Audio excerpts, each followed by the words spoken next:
Schuller. Eu sou Schuller porque eu casei e o meu nome de solteira era Lúcia Brum Costa.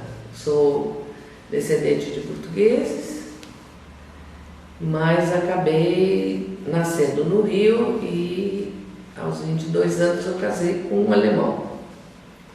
E quando nós casamos, eu trabalhava como professora, eu fiz Universidade do Rio de Janeiro, né? Fiz línguas, português e inglês.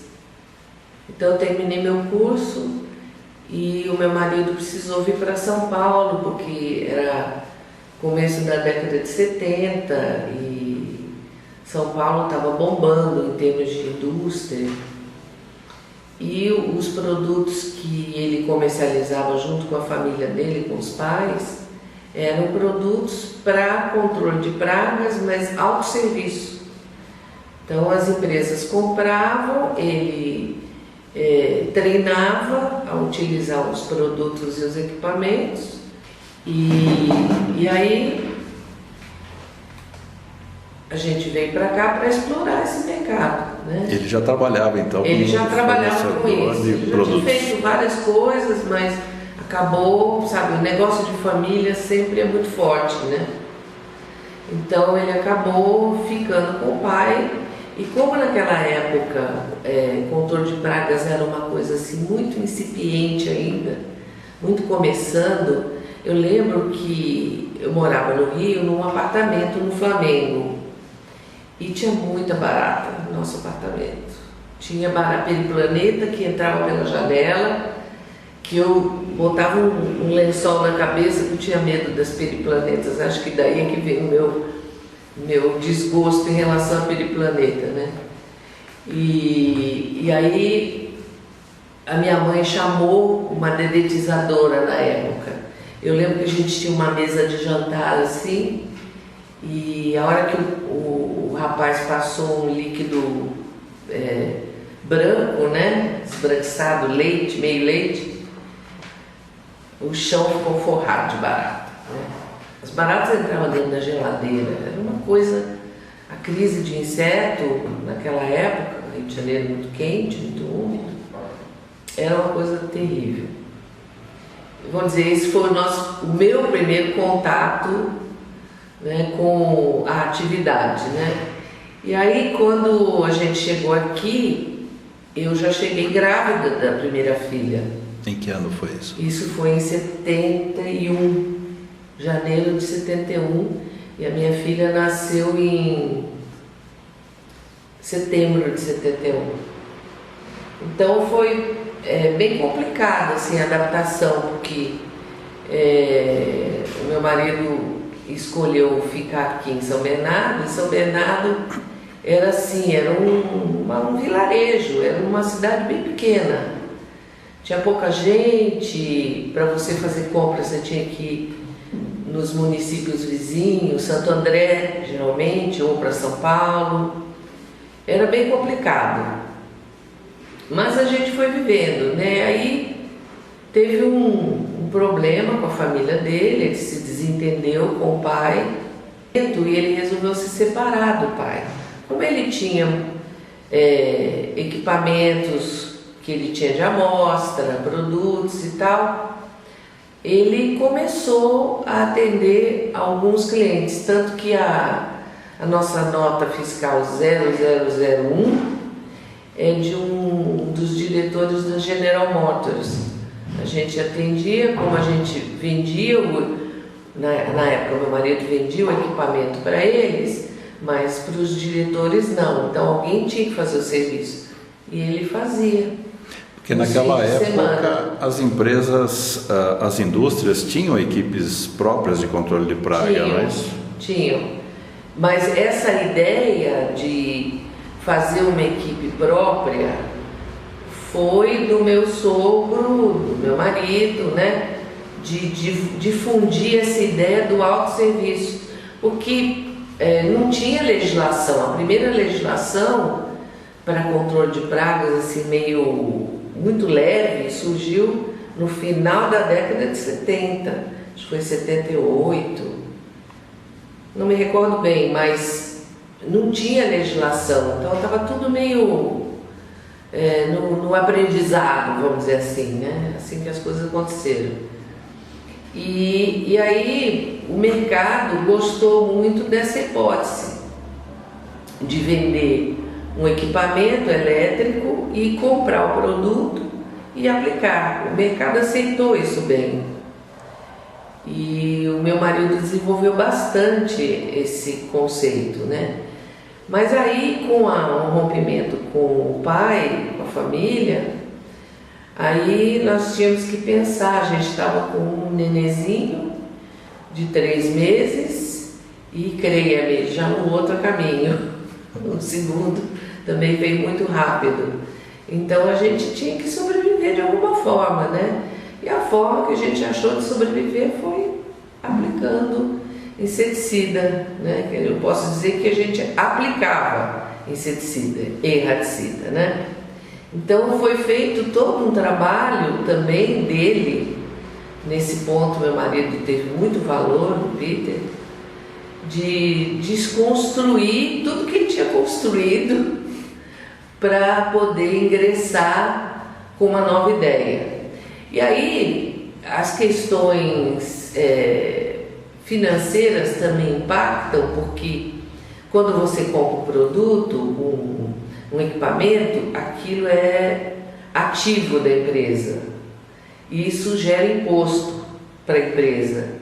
Então as empresas também começaram a pensar: o que a gente vai comprar? Se a gente pode comprar um serviço, o serviço a gente descarrega tudo no imposto de renda, né? Então essa ideia, parece que não, mas tudo isso conspira e conspirou a nosso favor. E a gente tinha uma vantagem, porque a gente tinha os equipamentos, que eram todos importados, né?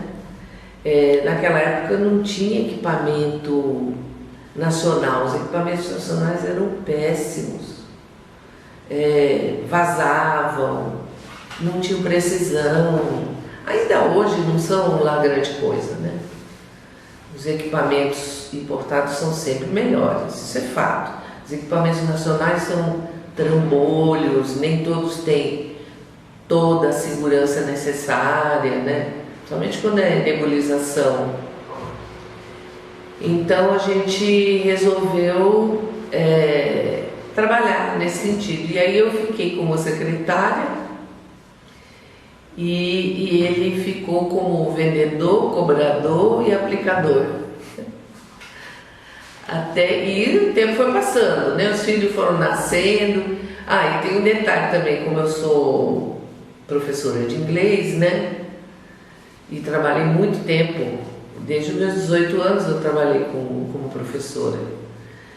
E aí eu, em casa, para ajudar na caixinha de casa, eu tinha uma turma que vinha, porque eu comprei um curso que eu dava no Rio, né? Que eu nasci lá, então eu trabalhava lá. E eu comprei um curso e apliquei esse curso na minha própria casa. Então vinham meus alunos, e isso eu fiz até pouco tempo depois do nascimento do meu segundo filho. Então isso também nos ajudou, né? E aí surgiu uma oportunidade de adquirir um terreno perto da nossa casa. Um terreno, e o Peter tinha aquela ideia que ele precisava ter um lugar próprio, uma sede própria, porque empresa funcionar em cima de aluguel não dá certo, questão de aluguel é muito oscilante, e ele tinha razão. E aí, eu não sei como que a gente conseguiu, mas a gente conseguiu comprar um terreno com esforço próprio e fomos aos poucos construindo. Em 1977, nós abrimos a empresa em 73, operamos em locais alugados, né, na época, e aí em 77 nós entramos num local próprio.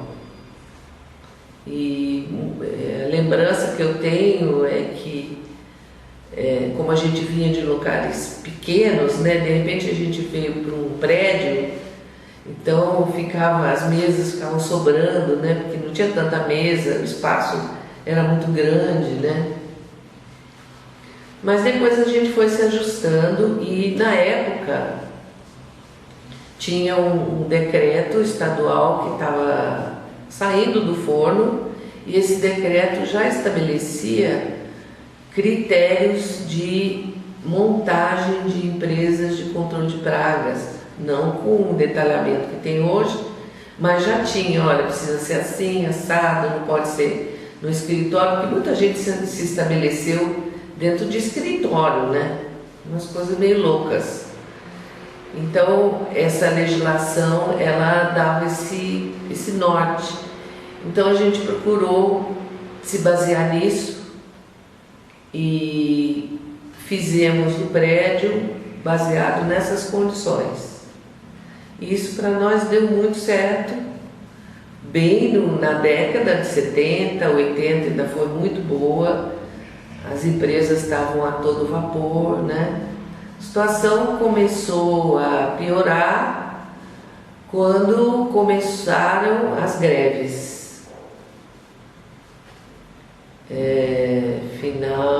Meados de 80, né? Começaram as greves e muitas demissões nas indústrias aqui. Então ficou um clima muito difícil no ABC. Aí coincidiu com a nova Constituição, coincidiu com o Direta Já, né? Todas essas coisas acontecendo ao mesmo tempo, né? Mas aquele grande progresso que nós tivemos na década de 70, ele foi se esvaindo aos poucos, né? Apesar disso, a gente continuou trabalhando e os filhos crescendo, né? E mais ou menos na década de 90, e aí eu já estava estabilizada dentro da empresa, eu já tinha equipe, eu já estava fazendo toda a parte administrativa e estava indo caminhando tudo bem. E aí teve o primeiro plano Collor, que tirou dinheiro de todo mundo, né? Isso foi um plano difícil de atravessar, mas antes teve plano Bresser, teve vários planos, que eu não sei como é que a gente conseguiu sobreviver a tanto plano e a tanta volatilidade de moeda, né? A gente fazia aquelas notas fiscais assim, 1.200.000, acho que cruzeiros ou cruzados. Eu outro dia até achei uma notinha de um cruzado, né? Um cruzado novo. É uma coisa estranha. Foi um período assim bem difícil. E aí começou um grau de concorrência maior de outras empresas, as empresas começaram a acordar e veio o Collor. Aí quando o Collor veio, que ele fez aquela abertura grande na década de 90, né, que abriu as portas do Brasil para o mundo. Isso é um fato, né? E em seguida veio o Collor saiu, aí veio o Fernando Henrique, né, com o presidente que ficou, o vice que ficou no lugar, como é o nome dele? Esqueci o nome dele, o vice do Collor. Bom, daqui a pouco eu lembro. E aí veio o Real, né? E aí o Real, para o setor de controle de pragas, eu acho que o Real teve um impacto muito forte, porque ele permitiu que muita gente pudesse ir para os Estados Unidos, coletar informação lá, né? É importante saber que essas informações que a gente usa hoje, usava na época e continua usando, é tudo fruto de pesquisa da Universidade de Purdue, em New Hampshire, né? Porque Purdue é que fez, vamos dizer, os americanos sempre optam pela ciência, né? Eles não gostam muito de achismo, né? E aqui o brasileiro gosta muito de achismo. E a ciência deu base para os controladores de pragas americanos. Foi a ciência que deu, através da Universidade de Purdue. E nesse meio tempo, né, nessa situação que o mundo estava vivendo, eu como profissional usei muito meu inglês, porque nós fizemos nossa primeira viagem internacional, eu e meu marido, em 77, um pouquinho antes da inauguração do prédio. Aí nós fomos até a National Pest Control em Washington, nós fomos visitar vários fornecedores, não era o que é hoje, né? Mas a gente trouxemos cursos de treinamento para controladores de pragas, para os funcionários, né? Que a NPCA, chamava NPCA, National Pest Control Association. Eles tinham muito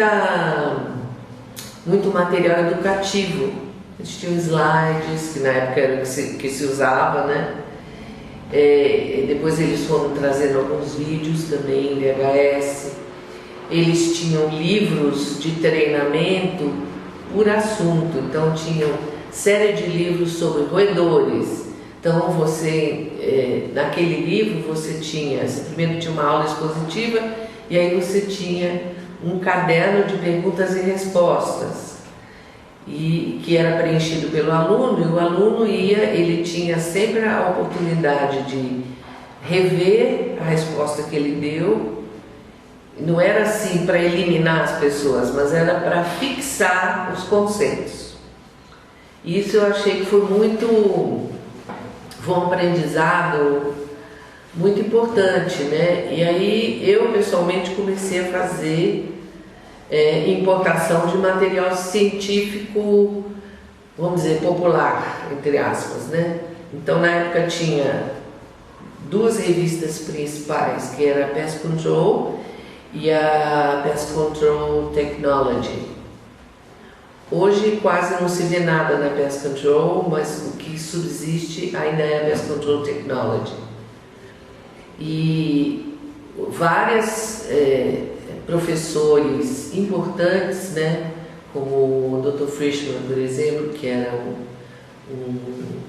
acho que a formação dele era biólogo, sim, mas ele é entomologista, né? Muito famoso, ele escrevia para essas revistas e dava palestras e tal. Então ele escreveu muitos livros. Até há uns 3 anos atrás eu peguei o livro mais recente dele, quando eu fui na NPME de Orlando. Ele estava lá, autografou o livro para mim. Ele está velhinho, mas está na ativa, né? E ele era um cara muito dinâmico, assim, um cara que agradava muito as plateias, porque ele brincava muito com as coisas. Ele não tinha medo de botar uma camiseta cheia de bicho, e não tinha vergonha dessas coisas. Ele botava um arquinho na cabeça com 2 antenas, sabe? Ele fazia umas palestras loucas assim, mas era super interessante a presença dele. Tinha outros palestrantes, né? Inclusive o Grandowski também, que já esteve no Brasil várias vezes. Mas o Frischman, eu acho que ele deixou um trabalho assim muito, muito grande. Eu absorvi muita coisa do que ele falava, e aí eu comecei a adquirir os livros da época, né?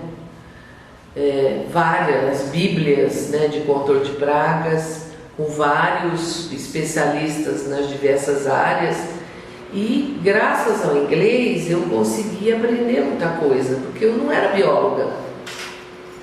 Eu era professora de inglês, né?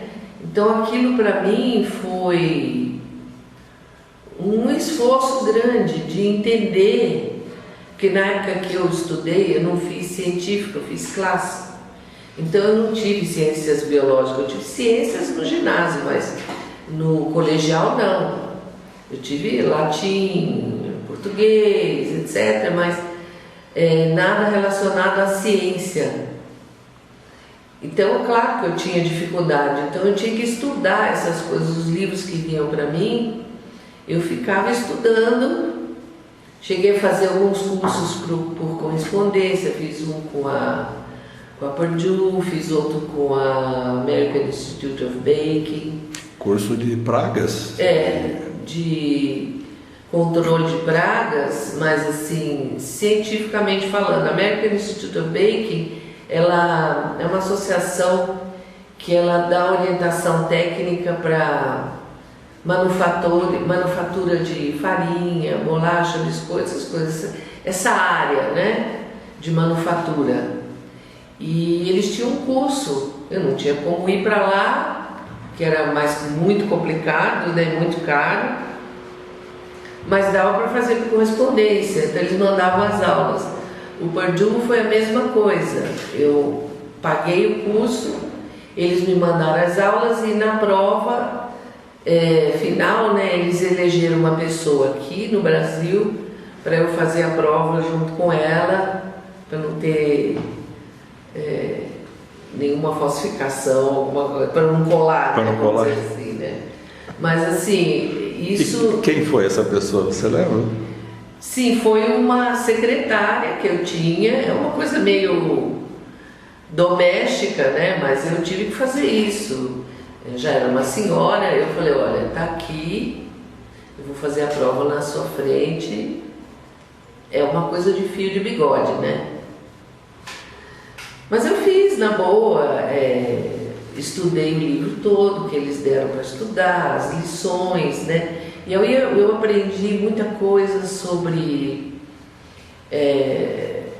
conceitos novos de pragas urbanas, que ainda hoje você escuta isso, né? Tá com um problema num determinado ambiente, então vamos aplicar inseticida naquele ambiente.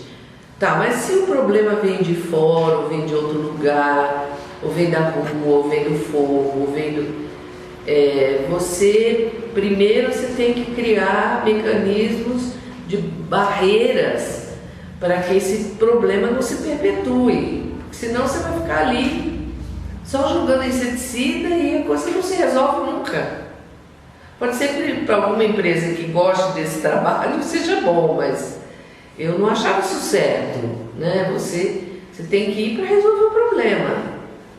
E isso está muito incutido, eu acho, na cabeça do brasileiro, essa ideia. A indústria de defensivos é uma indústria muito poderosa, muito rica, né? Muito forte. Então, eles colocam um produto na prateleira dos supermercados dizendo assim, olha, aplica isso aqui que se a barata passar aquele limite, ela cai dura. Gente, isso não existe. Isso é bobagem, né? Isso não existe. Isso é uma coisa, mas é a educação que o nosso povo recebe. É uma educação filtrada pelos interesses econômicos. Isso contamina muita gente.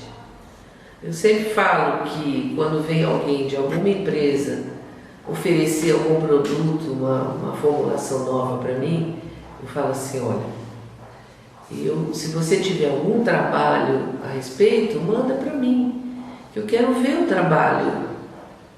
E de preferência que o trabalho tenha sido feito no Brasil, para que isso tenha alguma credibilidade, porque todo mundo quer vender o seu próprio produto e todo mundo vai fazer propaganda que o seu produto é o melhor, mas nem sempre é o melhor. Então, ou não é o melhor ou não é aquilo que você espera utilizar dentro da sua atividade, da forma como você exerce a sua profissão, né? Então, indo adiante, né? Na década de 90, A minha filha mais nova já estava com 18 anos e fez um ano de psicologia, odiou, e falou assim: mãe, surgiu um curso na São Camilo de biologia voltado ao meio ambiente. Eu quero fazer esse curso. Vamos comigo? Eu falei: filha, eu estou falando da faculdade há muitos anos. Me formei em 70. Nunca estudei biologia, nunca estudei química, não fiz cursinho. Não, mas vamos, você já tem um diploma, talvez a gente consiga. Bom, resumo da ópera. Eles aceitaram o meu diploma e eu entrei na faculdade junto com ela. E aí começamos a ter aula, aí foi meu primeiro contato com a biologia propriamente dita. Não entomologia, mas a biologia de uma forma geral, né? Que eu comecei a me interessar muito, porque comecei a entender aquilo que eu tinha lido e que eu tinha estudado, começou a fazer sentido na minha cabeça, porque aí eu comecei a ter acesso a informações novas que deram, eu sei que eu fiz o caminho inverso, mas deram uma base para aquilo que eu já tinha meio que formatado na minha cabeça, né? E aí nós ficamos 2 anos, 1 ano e meio na faculdade, e aí o nível começou a cair muito. Tinha alguns professores que eram legais e tudo, mas o curso não estava muito bem montado. Então a minha filha, como sempre, né, ela me arrastava para essas coisas. Ela falou: não, mãe, vamos abrir o curso na Metodista e vamos para a Metodista. Aí pedimos transferência, fomos para a Metodista. Aí nós tivemos que fazer 1 ano de adaptação, né, porque o currículo lá era, a grade era diferente.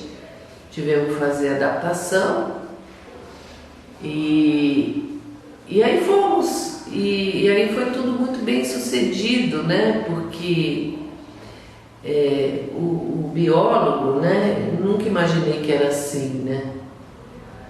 O biólogo, ele tem uma visão global das coisas. Ele não, como hoje a gente vê os médicos, um só entende de aparelho respiratório superior, o outro só entende de aparelho respiratório inferior, o outro só entende de ginecologia, o outro só entende...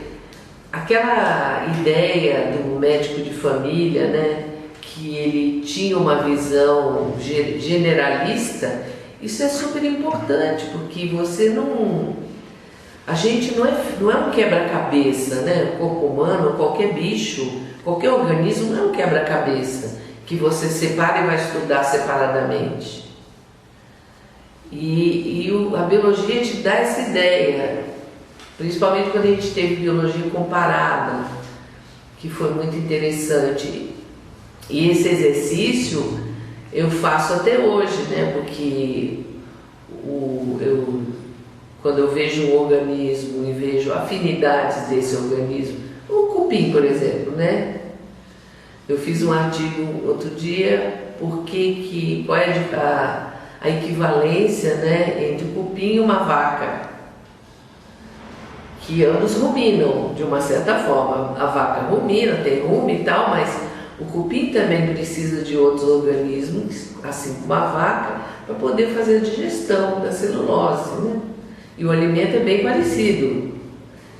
Então, essas comparações e esse entrelaçamento entre os vários organismos é que é interessante. Você precisa entender, e é um entendimento que o brasileiro não tem. Ele acha que ele pode mudar o ritmo do organismo. mas ele não pode. O organismo ele é dirigido por instinto de sobrevivência. Então ele vai sempre buscar sobreviver, sempre. E ele vai ter sempre comportamento semelhante. Ele não vai mudar o comportamento dele porque você interferiu na vida dele de alguma forma. Ele pode mudar de rota, mas o comportamento dele vai continuar o mesmo, né? E isso é uma ideia que a biologia que dá pra gente, quando a gente realmente mergulha no assunto, né? No meu caso, eu tive a chance de mergulhar na entomologia mais um pouco, né? Entender, um assunto ainda muito, muito grande e com muita informação, né? A gente está vendo as coisas, informações novas aparecerem a todo tempo, mas é importante a gente estudar esses bichos e não depender da ajuda de processos químicos ou mecânicos sem que primeiro a gente entenda como é que aquele bicho se comporta. E aí que você cria as tuas alternativas. Então, um trabalho pode ter, vamos dizer, lembranças de outro trabalho, mas sempre são trabalhos diferenciados, porque as situações são diferentes, né? Então, esse período que eu fiquei estudando biologia e todas as matérias afins, né? Foi um período de muito enriquecimento meu, pessoal, né? Eu me formei em 97. Eu me formei e formei junto com a minha filha, né? Foi muito bom.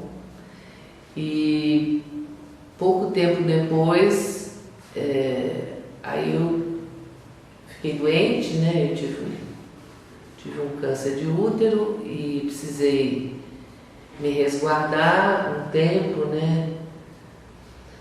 Mas voltei. Aí quando eu voltei, eu fiquei com vontade de fazer mestrado. Falei, só a graduação não era suficiente, eu precisava. E na época, a temática, vamos dizer, a praga que mais aparecia, interessante isso, eram as formigas domésticas, ou andarilhas, ou formigas urbanas, como queiram chamar. Elas tiveram um período de ápice e depois a gente não tem mais esses encontros já com tanta frequência. Eu não sei explicar o motivo disso, mas é uma realidade. Houve uma época que de cada 10 chamadas, 9 eram a respeito de formigas. Era uma coisa, então isso me chamou a atenção e eu tinha feito o meu trabalho de conclusão de curso, foi sobre roedores em São Bernardo, primeiro, né? Vamos dizer, foi o primeiro encontro que eu tive com um trabalho assim mais complexo, né? Então eu fiz um levantamento de vários indicadores, população, linhas telefônicas, fornecimento de água, uma série de luz, uma série de fatores, e eu fiz um link daquilo com os casos de leptospirose e eu peguei todas Centro de Vigilância Epidemiológica abriu para mim e eu pude ver, acompanhar, né, ou ver pelo menos os casos de leptospirose de um determinado período. Eu analisei todos esses casos e fiz um cruzamento das informações, porque a gente está sempre falando que a enchente está ligada a leptospirose. Uma vez que você entra na enchente, você corre o risco de contrair a doença. Só que tem outros fatores também que são importantes, né? E um dos fatores é situação de rios no município, que o rio transborda impacta muito, então as regiões ao redor dos rios são as que sofrem mais e que apresentam mais casos. Nem sempre só habitações mais simples, mas habitações mais melhores também sofriam com isso. Então eu fiz uma análise desse assunto. Isso para mim, eu me envolvi muito com isso, foi muito legal. E isso foi o meu, na hora quando a professora fez o comentário, né, a respeito do trabalho, ela falou: você está pronta para ir para o mestrado, né? E nesse meio tempo a minha filha fazia pombos. Ela gostou do assunto e foi fazer pombos, observação de pombos. Também foi um trabalho muito legal. E pouca gente faz esse tipo de trabalho hoje em dia, porque demanda tempo, observação, paciência. Você tem que sair muito cedo para você ver a movimentação das aves, né? É complicado, não é muito simples não. Enfim, aí a gente se posicionou, visitamos a Faculdade de Saúde Pública e foi um pouco difícil para a gente encontrar alguém que nos abrigasse nos temas que a gente queria, porque eu queria pesquisar sobre formigas e ela queria pesquisar sobre pombos, né? E aí foi meio complicado, porque não tinha ninguém que pesquisasse sobre pombos, né? A mentalidade da faculdade era assim: se tem alguém pesquisando, esse alguém pode orientar, mas se não tem ninguém pesquisando, não tem orientador. E quem nos ajudou foi o professor Germano. Ele era turrão, chato, ele tinha um monte de defeitos, mas ele nos ajudou, né? Ele ficou com a parte de pombos da minha filha, Mônica, e eu fiquei com a doutora Maria Alice Matê, que coordenou a minha pesquisa sobre formigas. E aí eu fiz primeiro uma exposição, que ainda estava o auge das formigas naquela época, né? E eu fiz primeiro um levantamento bibliográfico para entender como é que as coisas, era uma coisa muito difícil, porque você tinha que ir para a faculdade, para a biblioteca da faculdade, aí você tinha que fazer o pedido das palavras-chave, aí você tinha que ver, procurar. Era bem complicado naquela época fazer pesquisa bibliográfica. Hoje está tão simples, mas naquela época era difícil. Mas eu consegui reunir um volume bom de informações, né? E eu parti de um trabalho da década de 70, que foi feito na Inglaterra, em que, aliás, foram 2 trabalhos em que eles observaram em laboratório que eles faziam os meios de cultura e as formigas entravam nos meios de cultura e acabavam contaminando os meios de cultura. E aí, em cima disso, eles fizeram alguns experimentos e perceberam que existia uma possibilidade real de contaminação. Naquela época foi com o Monomório faraonis, que é uma formiga mais comum no hemisfério norte, né? Mas aqui a gente tinha várias espécies. Então fizemos primeiro um plano piloto, eu e a minha orientadora, no próprio restaurante da faculdade, e eu já tinha uma ideia de como que eu ia fazer os meios de cultura. A gente estabeleceu algumas bactérias para pesquisar, senão a pesquisa ia ficar muito ampla, apesar de que 70% das amostras que eu coletei deram positivas para alguma bactéria.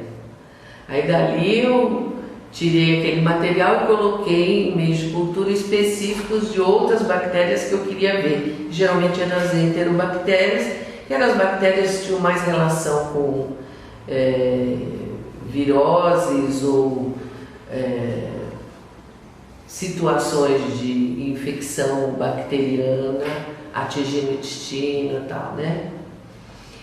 Então, foi o que eu fiz. E já ali naquele plano piloto foi um sucesso. Eu já levantei pontos super importantes para justificar, por exemplo, por que não se deve ter nada de madeira dentro de uma unidade de alimentação e nutrição. Tem uma justificativa. As justificativas são as formigas, que elas adoram ficar nas frestas e a madeira é muito absorvente, então ela acaba absorvendo muita coisa e a formiga se nutre daquilo, né? A gente viu isso na captura das formigas, a gente espalhou iscas com agar-sangue e elas saíram em bandos assim dos esconderijos, uma coisa fantástica, sabe? Foi muito bonito esse plano piloto, a gente aprendeu muita coisa. Aí eu escolhi um número X de unidades de alimentação e pedi licença aos nutricionistas, né? E aí a rotina era a gente ir lá, distribuir as iscas. Eu esperava umas 2 horas, porque as iscas eram todas feitas no laboratório e elas iam descontaminadas, estéreis, né, para o campo. No campo é que eu abria no fogo uma aberturinha nas placas de Petri para permitir que as formigas entrassem. E quando terminava o experimento eu fechava com parafina aquele buraquinho e levava para o laboratório. Aí eu deixava em cultura, deixava no forninho durante uma noite e aí eu retirava e começava a selecionar, fazer novas culturas, selecionar para identificar as bactérias que estavam ali. Então nós fizemos isso, eu fiz isso com 12 sites diferentes e a gente chegou a conclusões importantes, né? Porque todos os trabalhos, né, como formiga virou um tema assim muito popular, os trabalhos todos eram feitos em cima de formiga em hospitais.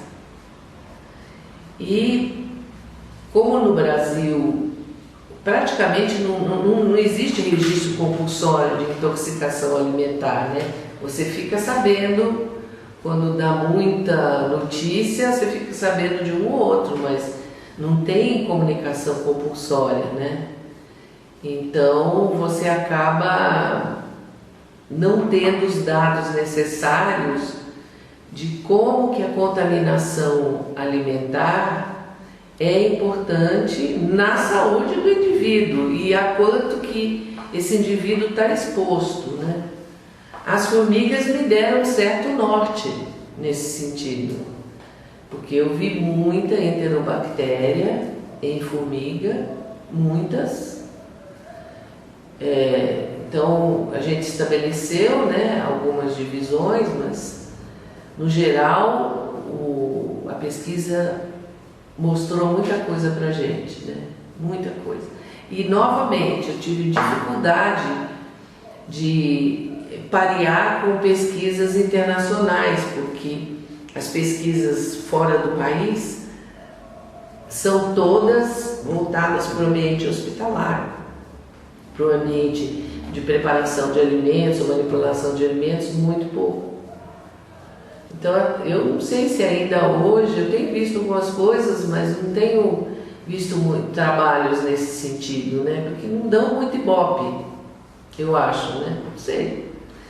Isso é minha visão, mas eu achei que isso foi Mas isso, para chegar nesse ponto, foram anos e anos e anos de estudo, de preparação, de entrar em contato. E nesse meio tempo também eu fiz o curso de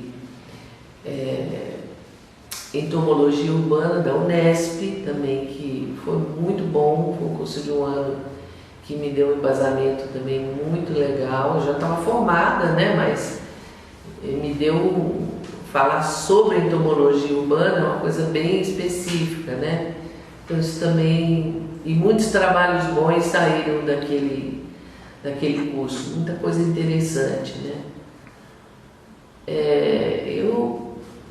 Eu acho que, eu não sei se esse curso ainda é feito hoje, mas o que a gente percebe é que houve um interesse assim, de pessoas, de profissionais. Muitos fundaram suas próprias empresas de controle de pragas mediante a assistência àquele curso, que foi um curso bem esclarecedor, né? Aquilo tirou muita dúvida e abriu muito caminho para a gente. Muita empresa se formou diante daquilo, né? Não sei como é que estão as coisas hoje em termos de formação de empresa, ou se eles ainda têm um curso, mas eu acho que o curso é fundamental para formar uma pessoa que quer ingressar nessa área, né? Porque é muito diferente. Eu lembro quando eu fiz o curso de biologia, eu tive 2 semestres de entomologia. E o professor era um rapaz bem jovem. Ele foi falar sobre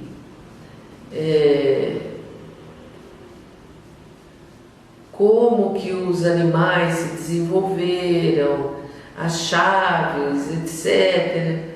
Assim, um tema importante. Não digo que não é importante para quem está no métier, mas eu acho que os cursos tinham que ter uma visão mais focada no universo da realidade. Porque o que eu percebi, eu ouvi muito aluno, colega meu falar isso, você sai da faculdade sem saber para onde ir. Então, não adianta você saber isso, aquilo, quer dizer, os cursos vão formar as pessoas a serem só professores, mas tem 1 milhão de profissões que as pessoas podem seguir. Então, isso é uma conclusão minha, né? Eu acho que as universidades deviam ter essa visão de trazer a realidade. Como a gente vê, eu estive recentemente numa feira de faculdades fora do país, né? Então tinha um college no Canadá, que eu tenho um neto que está chegando nesse ponto, né, de fazer curso superior, e eles tinham uma forma de estruturar o curso muito interessante, né?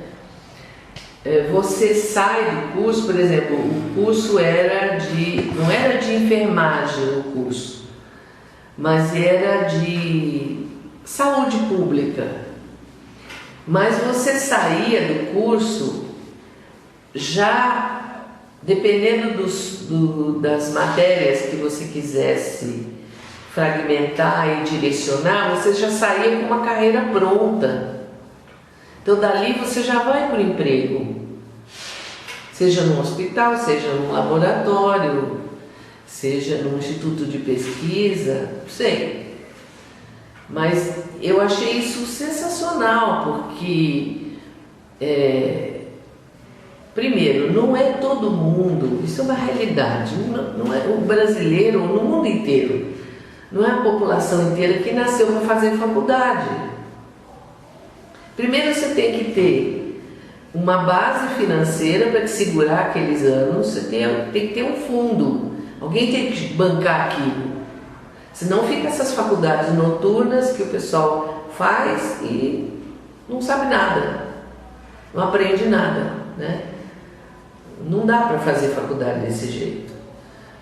E, na realidade, às vezes a pessoa tem uma tendência, vamos dizer, a saúde, ela gosta de, sei lá, ela gosta de assistir uma cirurgia, por que ela não vai seguir o caminho de instrumentadora? Né? Existem uma série de profissões que são carentes, né? Porque a medicina, a saúde, ela é sempre carente de bons profissionais. Não é à toa que a Europa fica chamando profissionais para trabalhar na área de enfermagem, a Europa está envelhecendo, né? Então, gente para trabalhar com idosos, né? Isso é uma especialidade. Então, a faculdade precisa formar as pessoas para isso, não de forma genérica e soltar na rua para as pessoas pensar o que elas vão fazer. Então eu vejo pelo resultado de colegas meus, né? Uma hoje fez veterinária, depois que fez... Pois e hoje tem um pet shop. A outra, eu achei que ela fez uma carreira legal porque ela estava trabalhando com reprodução humana. Então, você vê, é uma carreira interessante, né? E que até um certo estágio ela pode ser desenvolvida por um técnico. O médico entra, vamos dizer, na fase final. Então é um trabalho, é uma profissão super importante e que pode ser muito bem remunerada, né? Um outro colega meu foi para a Austrália e foi fazer cursos, não sei o que, não sei se ele tem algum respaldo, né, financeiro para fazer, continua lá na Austrália. O outro, não, uma voltou para fazer mestrado na USP, assim, eu não vi, uma está aqui comigo, né, que é a Carla, que ela foi minha colega também. Eu não vi nenhuma, com exceção da Adriana que fez reprodução humana, eu não vi nenhum dos colegas seguir um caminho assim, vamos dizer, uma profissão, sabe? Com os recursos que nos eram dados no curso de biologia. Então a faculdade, então fica um monte de gente com diploma na mão e não sabe o que fazer com aquele diploma. O curso é muito teórico. É teórico mas eu não estou nem falando nas outras áreas, né? A área de administração, eu acho que é pior ainda, porque o cara sai administrador e vai administrar o quê? Então precisa ter um foco.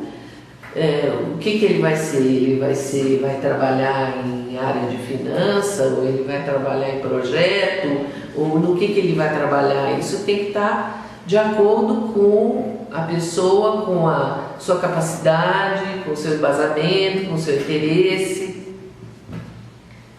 Então eu acho que isso falta muito no Brasil, e é por isso que a gente vê tanto analfabeto funcional que não sabe escrever português.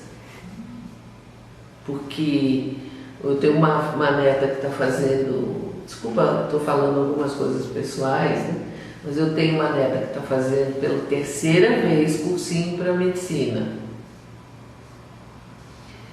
E ela falou que agora os cursinhos falam que a redação não tem muita importância, que a prova de português é irrelevante. Eu não entendo isso. E por que ele precisa saber tão profundamente tanta física, tanta química, se no exercício da profissão ele vai usar um outro tipo de química, um outro tipo, bastaria ele ter um embasamento, né? Mas não que isso eliminasse as pessoas e que tivesse outras matérias mais interessantes.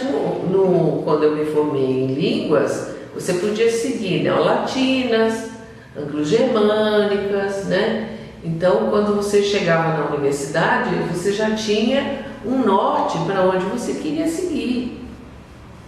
E aí você juntava toda a informação que era importante, mas nunca o português foi deixado de lado. Nem o português, nem a literatura portuguesa, nem a literatura brasileira. Isso nunca foi deixado de lado.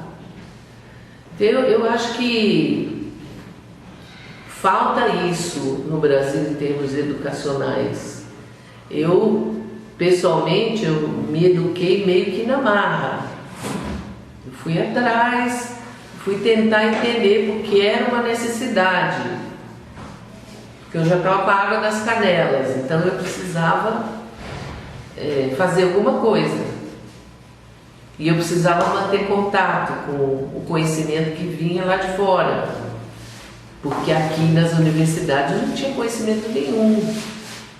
O que se fala sobre controle de pragas é no curso de agricultura ou agronomia, né? Então, mas o ambiente de um agrônomo, onde ele trabalha, o que ele faz e onde ele atua é completamente diferente do ambiente de um profissional que vai cuidar de controle de pragas. Completamente diferente. Porque as formulações, e mesmo as formulações que existem hoje, né, elas são todas muito... focalizam o controle, mas de uma forma muito superficial. Por exemplo, elas não te dizem, vou contar uma história, né? Eu precisei atomizar uma residência, e essa residência era uma coisa assim, eu nunca tinha visto isso. O proprietário era dono de uma marmoraria, uma coisa assim. Então ele forrou todas as paredes, o piso, os móveis, tudo era feito de mármore ou granito. E esse material ele não absorve nada, né? E ingenuamente, né, por falta de informação da empresa, quer dizer, a empresa não pesquisou a respeito disso, né? Era um microencapsulado.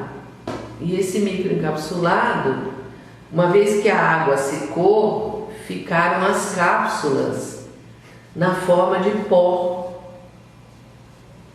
Eu vi isso, eu passei o dedo assim nas superfícies. Aí a pessoa que foi fazer a limpeza do local, ao invés de usar o pano úmido, a gente também não sabia disso, né? Usou vassoura. Todo aquele microencapsulado concentrado suspendeu e ela se intoxicou. Lógico. Mas até a gente descobrir, e até nós levamos o fabricante lá para ver, o fabricante também não estava entendendo o que estava acontecendo. Então, até eles descobrirem, entenderem o que estava acontecendo, foi um drama. Foi um problema gravíssimo. Quer dizer, quando eu estava fazendo o curso da entomologia urbana, teve um colega meu que fez isso. Ele testou determinadas substâncias em superfícies várias. Então, por exemplo, você tem uma superfície de cimento, ou uma superfície de plástico, uma superfície de alvenaria. Tudo isso tem uma porosidade diferente e uma absorção diferente e uma atividade diferente do inseticida. Então o fabricante não pode dizer assim, dilua tantos ml e aplique. Aplique como, quando, qual é a indicação.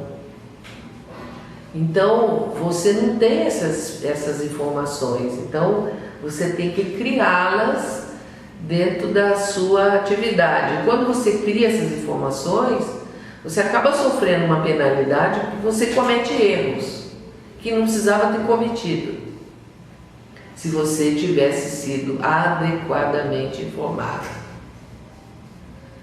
Então eu acho que isso é um lapso muito grande, e ainda hoje eu vejo os controladores de pragas se preocupar: o que é bom para matar barata, o que é bom para matar cupim, o que é bom para isso. Então o conhecimento ainda fica muito superficializado. A gente tem que aprofundar nisso. Não é o que é bom, é qual é a melhor forma de atingir o foco, porque cupim morre com querosene. Qualquer coisa. Se você em cima do cupim, ele morre. Até água. Até água. O bicho é frágil, mas o negócio é chegar no bicho, é estratégia de enxergar onde ele está e conhecer bem. E assim mesmo se conhecendo bem, você comete uma série de problemas, de erros de falta de ferramental, que a gente não tem. Então, eu não sei, resumidamente, é mais ou menos isso que foi a minha vida. Eu não quis falar dos períodos trágicos, porque isso não vai acrescentar na vida de ninguém, né? Mas vamos voltar um pouquinho lá para o começo, quando você começou, né, com o Pedro, né, que vieram para cá. Como que você estudou? E ele, né, vocês tinham alguma literatura? Se basearam em livros estrangeiros? Tinha alguma coisa aqui no Brasil para ler, para estudar? Então, a gente estudava muito Maricone. Maricone, os livros do Francisco Maricone, eles foram base, eu acho. Ele escreveu livros muito importantes, né? Sim. E que eles deram um norte importante para a gente, né? Além do que vinha de fora, que os Estados Unidos já estavam muito avançados. Porque aqui praticamente, tirando os livros do professor Maricone, que eram mais voltados para a agricultura, mais úteis, né, nesse aprendizado urbano, não havia mais nada, né? Não tinha nada. Então era na raça mesmo. Era na raça. No trabalho operacional. No erro. E equipamento de segurança era outro problema. Porque as empresas, eu vi muita gente trabalhando com aquelas máscarazinhas, aplicando DDVP, com aquelas máscarazinhas de pano, sabe? E aí eu fui fazer um curso na Dräger, porque eu queria saber qual que era o filtro adequado para a gente usar. E eles sabonetam, né? Porque eles falam, não, o filtro adequado é para orgânicos. Tá bom, é para orgânicos, mas qual é a pesquisa que está em cima disso, que diz quanto tempo esse filtro deve ser utilizado? Então, a gente faz a regra que eles recomendam. Começou a sentir cheiro de alguma coisa, troca o filtro. Apesar que hoje, né, o controle de pragas é uma coisa muito diferente do que era, né? Naquela época você tinha que entrar com equipamentos para jogar muito inseticida. A gente fazia empresa que tinha que usar aquelas máquinas Hatsuta, aquelas grandes, porque eles queriam que aplicasse o inseticida dentro da fábrica, por tudo quanto era lugar. Eu falava, mas não tem bicho aqui, para que a gente vai fazer? O cliente quer. E a gente tinha que atender o cliente, não tinha conversa. Tinha que atender, senão não tinha serviço, né? Mas a gente percebia que continua sendo uma visão, né, do brasileiro. Ele fala assim, poxa, mas baratas não morreram, você não tem um produto mais forte? Como se controle de insetos fosse a mesma coisa que você tomar um remédio para dor de cabeça. E se você usar um comprimido mais forte, é sinal de que tem um problema mais sério, tem que investigar, né? Esse é o grande problema ainda. Mesmo apesar de todas essas coisas de meio ambiente que as empresas falam, mas o meio ambiente do controle de pragas especificamente não está muito bem explicado. Tem uma incoerência, né? Então, por exemplo, nós aqui, a água que a gente lava os frascos lá embaixo, a gente usa a tríplice lavagem no campo, né? Mas quando faz a tríplice lavagem aqui, essa água é armazenada em galõezinhos para ser usada no serviço. Bem, a gente faz isso porque é uma demanda da legislação ambiental. Mas chega no cliente, a gente vai aplicar isso em algum lugar. Então tem algumas coisas que não tem. Por que você vai guardar aquela água? São frações tão pequenas de inseticida. E por que não tem uma pesquisa? Teve um veterinário que fez um livro em que ele falou em tanques de decantação para você colocar, não sei se era detergente ou soda cáustica, eu não lembro, mas ele mandava fazer o resto das aplicações, colocar num tanque e tratar aquilo para depois jogar fora, né? Você até pode tratar uma parte dos produtos, mas e os elementos que não são tratáveis, que não saem dali, como é que se faz? Está muito mal compreendido, eu acho, essa parte ambiental. Então nós saímos de um uso agressivo e indiscriminado de inseticida, sem a menor necessidade, e passamos por uma situação de terror, quer dizer, o inseticida vai matar todo mundo, então nós temos que acondicionar. Nós vamos aplicar inseticida no ralo, mas não pode jogar no ralo. Como é que pode isso? Entendeu? Essas coisas que não batem muito na minha cabeça. Porque não tem pesquisa em cima disso. Tinha que ter pesquisa para realmente... Então as pessoas as entidades vão fazendo leis, vão amordaçando cada vez mais. Mas não tem ninguém que pesquisa e que dê alternativa. Então, coisas sérias como baterias, né? Isso daí tem uma poluição muito grave.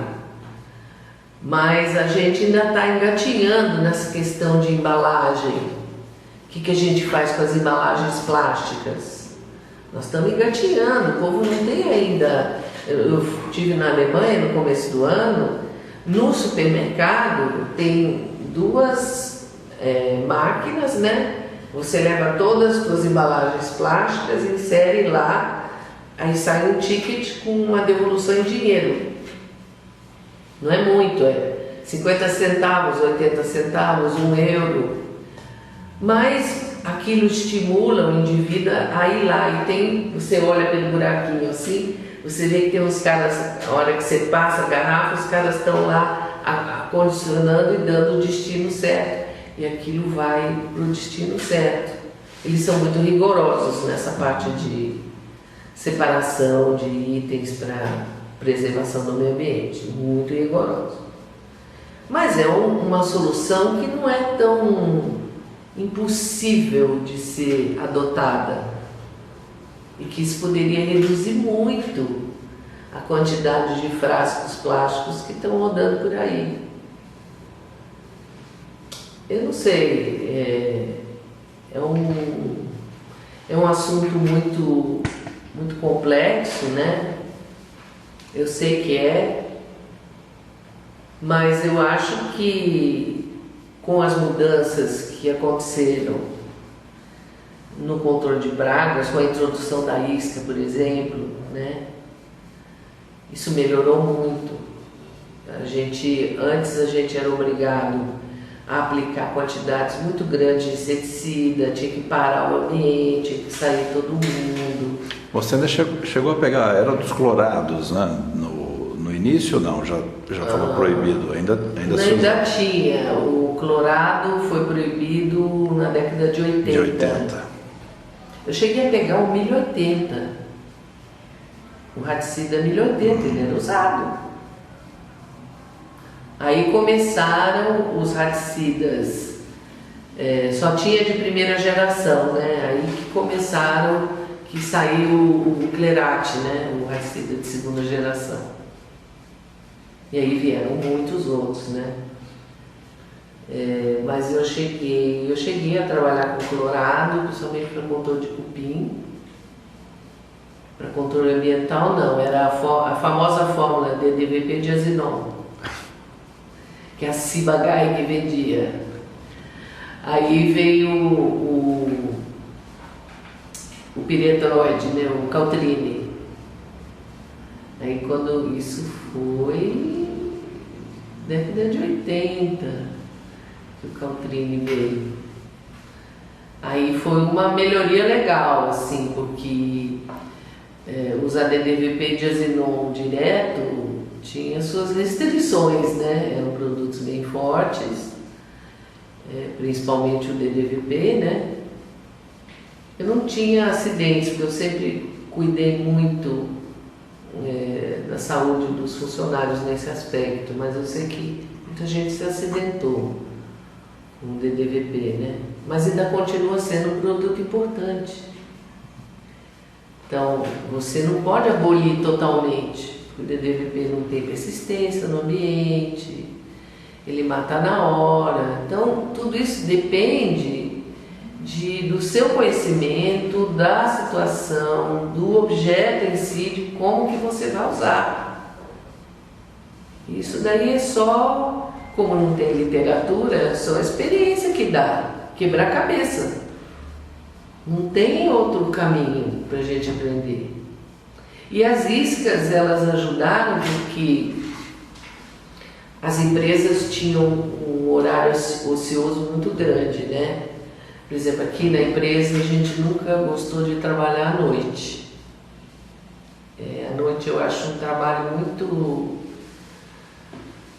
cansativo. O ser humano ele tem que dormir à noite e estar acordado durante o dia. Eu sei que muitas empresas ainda fazem isso à noite, mas nós não quisemos adotar isso. Então a gente trabalhava com inseticida nos sábados, domingos e feriados e trabalhava com desratização durante a semana, mas assim mesmo a gente tinha fazia residência também durante a semana, podia fazer, mas a gente tinha muito horário vago, isso aumentava muito o nosso custo. Mas naquela época, os funcionários, eles eram caros, mas não tão caros como hoje. Hoje, você pensa 2 vezes antes de contratar um novo funcionário, porque é um absurdo. E tem um lance também na nossa atividade, né, que a gente foi muito prejudicado pela Receita Federal, que nós fomos enquadrados no anexo 4, que é o mesmo anexo de tributação que estão as empresas de limpeza. Então, a empresa de limpeza, na realidade, ela é uma empresa de locação de mão de obra. A não ser que você tenha uma empresa de limpeza que só tem faxineira e que você, como tem nos Estados Unidos, né, a faxineira faz aquela faxina não passando, né, e atende 3 residências por dia. Não é o nosso caso. Aqui as empresas de limpeza, elas sublocam. Então elas fazem um contrato com o supermercado, então manda 50 funcionários para lá, manda equipamento de limpeza, manda uniforme, o supermercado oferece um quartinho para guardar tudo, tal, não sei o quê, e é feita a limpeza. Então o que acontece? Eles desconta na fonte o INSS e ainda tem mais uma tributação na hora de pagamento dos tributos. Bom, isso aumentou os nossos tributos uns 30%. Isso piorou muito, muito, muito. E o nosso trabalho é um trabalho esporádico. A gente contrata um serviço, tira alguém daqui, essa pessoa vai lá, faz o que tem que fazer e volta. Não tem locação de mão de obra. Mas eu não sei, eu acho que foi uma maneira que eles achavam na época de tirar mais dinheiro do povo, né? E isso andou criando eles. Eu sei que as associações estão tentando, junto à Brasília, que eles reformulem isso, repensem isso, mas é um dinheiro muito fácil, né? Mas a gente sente, na hora de pagar tudo isso, você sente que o teu sócio, o governo, está cada dia mais forte, né? E isso vai inviabilizando, que você tem tudo você tem que pagar. Se você quer sair de uma pequena empresa e ir para uma empresa média, você é penalizado por isso. Em vez de ser como nos Estados Unidos, eu estava ouvindo um vídeo, né, de um cara brasileiro que mora nos Estados Unidos, ele tem uns caminhões e tal, né? Ele falou assim, olha gente, aqui é tão diferente, ele falou, se o governo está do lado do empresário, porque só o empresário que dá emprego, o governo não dá emprego. O fato que o governo não dá emprego está aí, na nossa cara, a situação que a gente está convivendo aqui. O governo deu emprego à vontade e nós estamos lidando com um déficit gigantesco, porque o governo não produz riqueza, quem produz riqueza é o privado.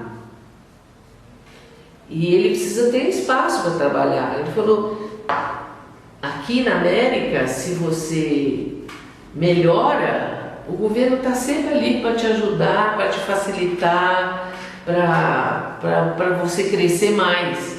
Aqui não, se você passa de pequena empresa para média e fala, então agora você vai ter que pagar PIS, COFINS, não sei mais o que, não sei mais o que.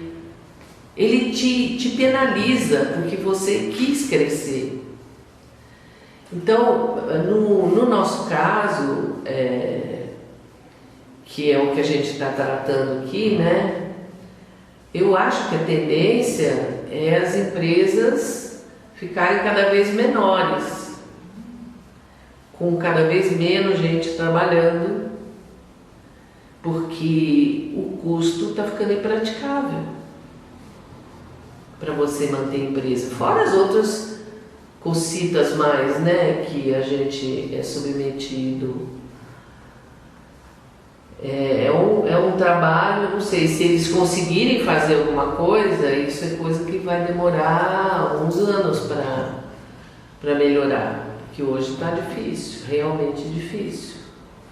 Você tem um outro assunto que eu queria que você comentasse, que uma época você também montou aqui um museu, recebia alunos, até na época você me perguntou, né, quando você estava montando, se eu conhecia alguém que podia preparar um rato, né? Então eu queria que você comentasse essa fase tão interessante. Isso foi em 2001, a gente fez o museu, isso foi uma ideia que surgiu aqui dentro, a gente queria, assim, fazer um marketing da empresa, né? E nada melhor do que fazer um marketing útil, que gerasse frutos, que tivesse uma responsabilidade social. É isso que a gente queria fazer.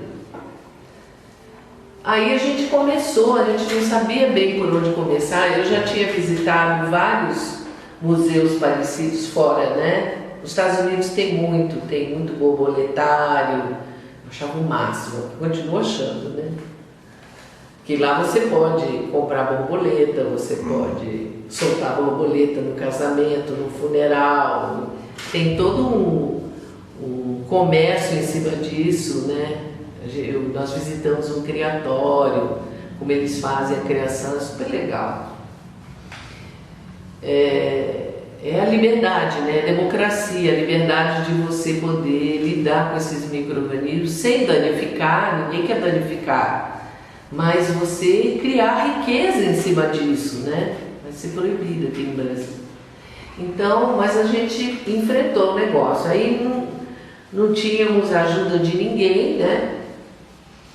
E a gente foi com recursos próprios, começando devagarinho. Eu fui em alguns laboratórios, o biológico me arrumou uns bicho-pau, por isso que chama Museu Vivo Bicho-Pau, porque começou com o bicho-pau, apesar do bicho-pau não ser praga, mas ele é um símbolo do ponto de vista entomológico para nós. Ele é um símbolo, porque é um bicho que você pode analisar ele bem, você pode pegar ele na mão, você pode, todo o teu conhecimento teórico, você pode enxergar naquele bicho, né? Bom, aí inicialmente a gente não tinha ninguém, era só nós que trabalhávamos, que recebíamos as escolas, a gente tinha uma área lá na frente que a gente recebia, fazia uma projeção, conversava com as crianças e tal. Aí a gente percebeu que precisava ampliar, precisava fazer uma coisa maior. Aí a gente começou a deixar o biotério para a criação dos insetos e levar os insetos para uma área maior para visitação. Aí a gente fez várias gaiolas, montamos um formigueiro de saúva, que a gente também conseguiu as matrizes. Montamos um formigueiro de formigas urbanas, montamos um baratário. Eu segui um modelo que eu vi numa reportagem em que eles fizeram uma abóboda em acrílico transparente e fechada em cima. Naquele vão ficavam as baratas. Então as crianças entravam por baixo, conseguiam ficar de pezinho e ver as baratas sem que elas encostassem nas baratas, né? Fizemos isso, fizemos o viveiro do bicho-pau, fizemos grilos, baratas diferentes. E a gente teve uma visitação, e eu lembro que em 2009 nós tivemos quase 4.000 alunos visitando, né? Nada era cobrado, era só visita. Mas aí, eu não sei o que aconteceu, as escolas, eu tinha 2 estagiárias de biologia contratadas, aí veio uma lei que começou a dificultar a contratação de estagiários. Aí você tinha que pagar mais isso, mais aquilo, mais aquilo. Aí começou a pesar no bolso. Você vê que no fundo é tudo econômico, né? E o governo sempre querendo sugar e não dá oportunidade de aprendizado, que isso era uma oportunidade boa de aprendizado, deles conhecerem, né, um criatório. Quantas pessoas têm essa oportunidade de ver uma criação de insetos? Poucas pessoas, né? E aí as visitas começaram a escassear.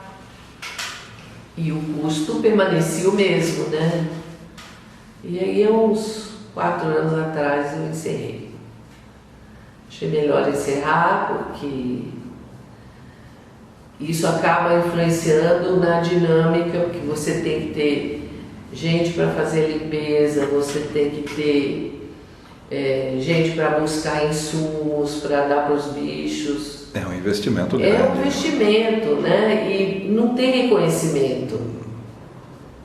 Esses anos todos, ele foi fundado em 2001, nós estamos em 2020.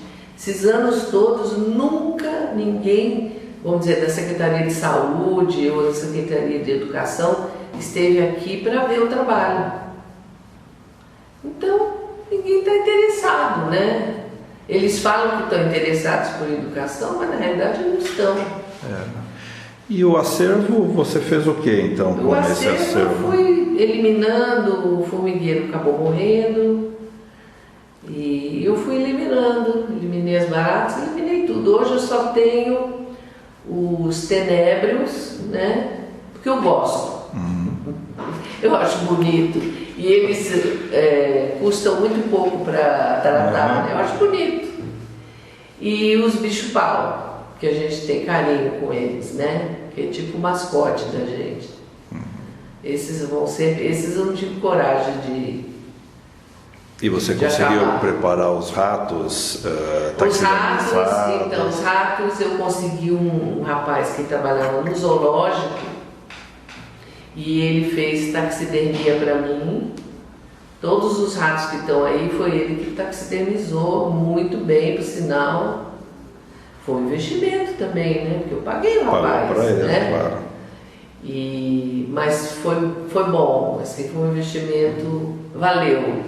Eu fui convidada para muito programa, né, de televisão, então eu levava todos esses bichos nos programas. Via o museu, via essa exposição de insetos que você acabou sendo Não convidada? Necessariamente, não.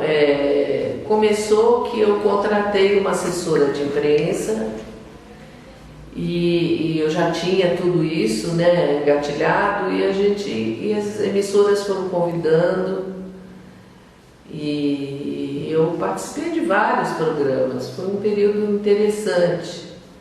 Até hoje, de vez em quando, eles me chamam.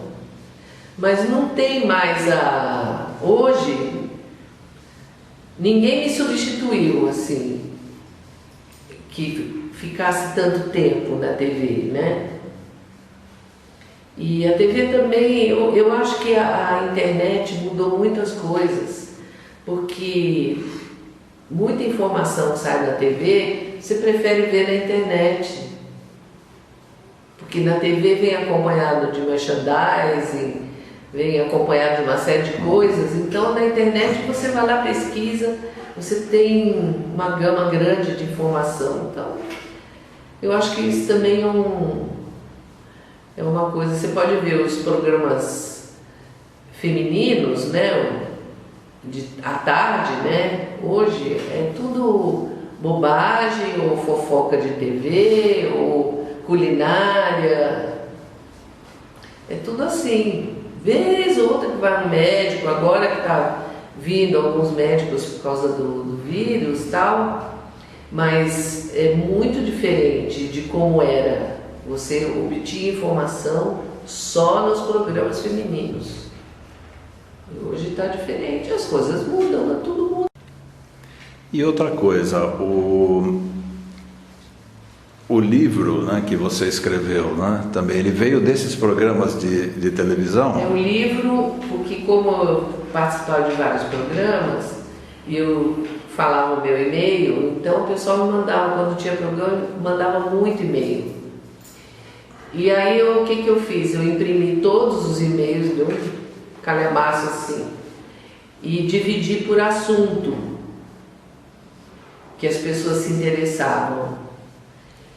E aí eu costurei o livro dessa forma, baseado no interesse que as pessoas tinham de receber informação. Então o livro me ajudou, o programa de TV me ajudou, e eu acabei fazendo o livro. Não sei se vou fazer mais, eu estou agora tentando fazer uma versão eletrônica desse livro, mas com fotos, né? Porque na versão impressa fica muito caro a impressão com muitas fotos, né? E no Kindle você consegue fazer a versão, né? Você vê que houve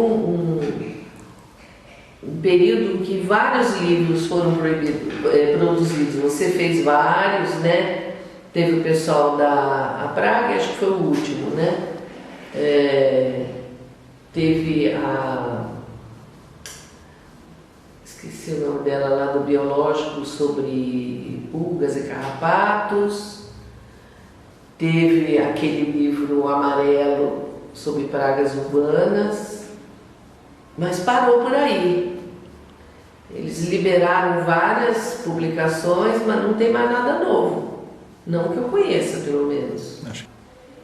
Então, assim, são livros interessantes porque tentam preencher uma lacuna que a universidade não dá, né? Que curso nenhum dá. Mas eu ainda acho que falta pesquisa, como tem lá em Purdue, né? Purdue, eles são feras. É muito legal o trabalho que eles desenvolvem lá. Muito legal. E hoje o que você recomendaria, né, para aqueles que resolvem se aventurar aí na área do controle, né, baseado nessa sua experiência pessoal, que começou fora do controle para entrar no controle, acabou fazendo biologia, né? Então você se profissionalizou ao longo da vida, né? O que você recomendaria hoje para os... Bom, primeiro eu acho que essa coisa de você pagar um responsável técnico para trabalhar na sua empresa e você gerir a empresa é um caminho que não é bom. Não é bom nem para o gestor e não é bom para o responsável técnico, porque ele pode se envolver numa situação desagradável a troco de nada, né? Então, é como você fazer, sei lá, montar uma loja de material de construção. Você precisa conhecer. Se você não conhecer, como que você vai vender? Como é que você vai aconselhar o seu cliente a usar isso, aquilo outro? Você tem que conhecer. Isso é básico. Agora, hoje tem muito mais ferramenta do que tinha no meu tempo. Para mim foi muito mais difícil, muito mais custoso e demorou muito mais tempo. Mas isso não quer dizer que a pessoa possa entrar no mercado, cair de paraquedas e achar que é um negócio como outro qualquer.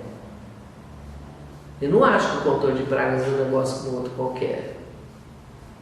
É um negócio que ele cria um vínculo. O seu cliente ele tem confiança em você, naquilo que ele não sabe o que está acontecendo. Então ele tem confiança naquilo que você fala, naquilo que você orienta, e você tem que orientar com base. Então eu não acho que é uma empreitada assim igual às outras. Eu acho que não, eu acho que é um ramo de trabalho como se fosse uma clínica médica. É equivalente, as pessoas vão em busca de uma solução para o problema delas. E elas reconhecem você como um profissional que pode ajudar. Porque provavelmente esse cliente já passou por vários outros problemas semelhantes e que não obteve resultado nenhum, porque cada um falava uma coisa. Então eu acho que o responsável técnico só para assinar, o dono do negócio, ele tem que ter uma vivência. Ele tem que estudar, ele tem que se aprofundar. Ele tem que ser um profissional de controle. Tem que ser um profissional, senão ele não consegue desempenhar bem o papel dele. Aí ele vai ser igual esses caras que batem na porta da casa com uma bombinha e tal. Isso daí não é serviço de controle de pragas, né? Isso é outra coisa. O controle de pragas ele exige logística, exige conhecimento, técnica, segurança, tem um monte de coisa envolvida. Muitas empresas derivaram ou colocaram no seu mix de produtos e serviços a limpeza de caixa d'água, né?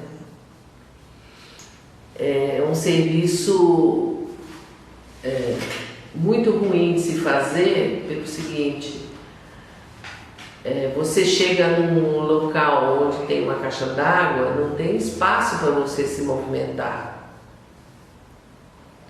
Quer dizer, quem montou aquela caixa d'água ali devia saber de antemão que aquela caixa d'água precisa ser inspecionada a cada 6 meses, que fica um monte de barata ali embaixo. E aquelas baratas vão caindo na água e vão infectando a água que vai para a casa das pessoas. Então, isso sim é que tinha que ter uma legislação em como colocar a caixa d'água. A caixa d'água não pode ser colocada de qualquer jeito. Ela tem que ser colocada de uma forma que ela possa ser mantida. E é o que a gente vê por aí, é um ambiente confinado, as caixas de água muito grandes, elas são ambientes confinados, tem risco ao trabalhador, então é um trabalho muito específico, que tem que ser feito por empresas específicas comprometidas, não empresa de controle de pragas. Empresa de controle de pragas não pode fazer tudo, faço limpeza, encanamento, não sei o que, não sei o que lá. Não, não pode. São atividades completamente diferentes. Ele tem que se concentrar naquilo que ele faz.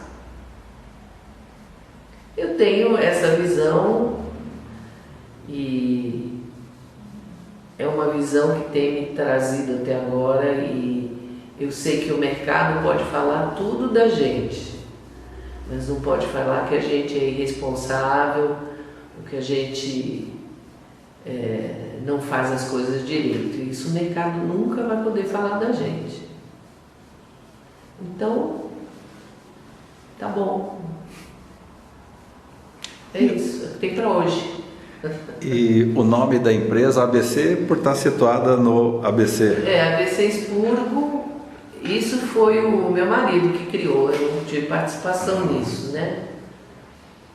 Ele tem um detalhe também, na época do Real, quando o Real foi produzido, isso eu esqueci de falar, nós criamos uma empresa paralela, que era a Ecocontrol.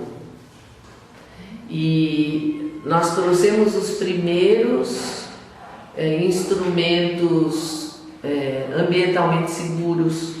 Nós trouxemos a placa de cola para ratos, nós trouxemos o gel para pombos, todas aquelas armadilhas diferentes para ratos, tudo fomos nós que trouxemos. Mas aí o mercado começou a absorver, né, as armadilhas luminosas para moscas, né? A gente trouxe o que tinha de melhor. Mas aí o preço subiu e o mercado brasileiro começou a fabricar, não com a mesma qualidade, mas não importa, o mercado absorve aquilo que o mercado pode pagar, o que ele acha que ele deve pagar. Nem sempre é o que ele pode, mas é o que ele acha, né? Que é o justo na visão dele, que é mais importante. Isso aí a gente não tem influência.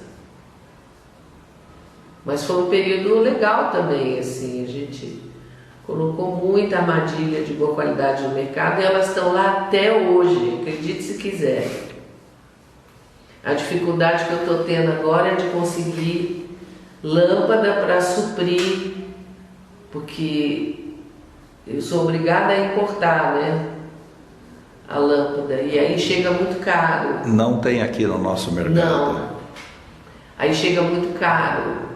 Tem todas essas barreiras, né? Você vai, como empresa, você vai, que nem aqueles joguinhos dinâmicos de TV, que você vai ter uma porta assim, aí você precisa ter uma ferramenta para derrubar aquilo, mas nem sempre você tem, aí você vai procurar um outro caminho.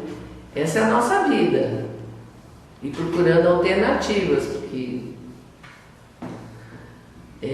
facilidade não tem. Não tem. Essa é a realidade. Como é que vai ser daqui para frente? Não sei. Não tenho a menor ideia. Eu já estou com 72 anos, já estou cansada. Já não sei quanto tempo que eu ainda vou levar. Ainda vou levar a empresa, né? Não sei. Mas estamos aí. Por enquanto estamos aí.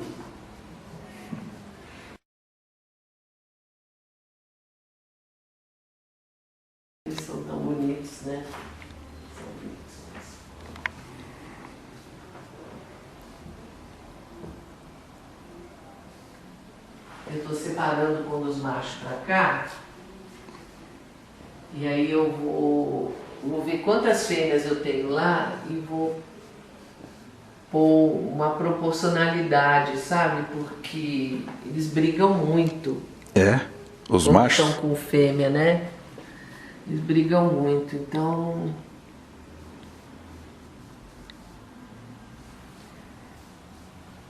O macho é bonitinho, deixa eu pegar um pra você ver.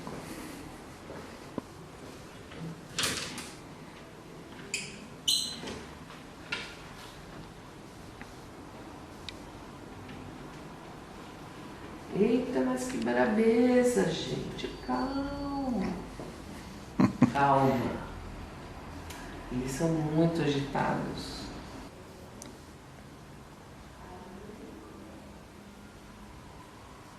O que está acontecendo? Aqui. Tem um par de asa, tá vendo? Bonito.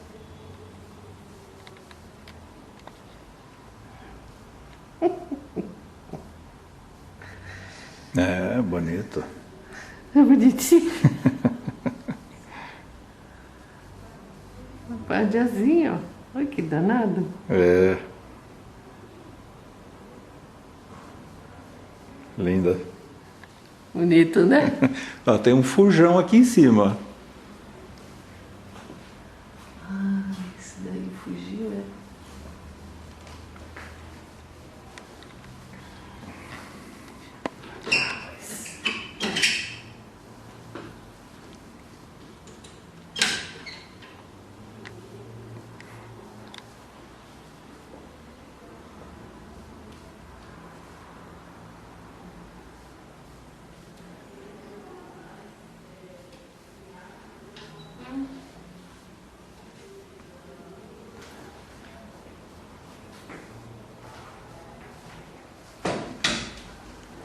Então aqui é o laboratório do bicho-pau.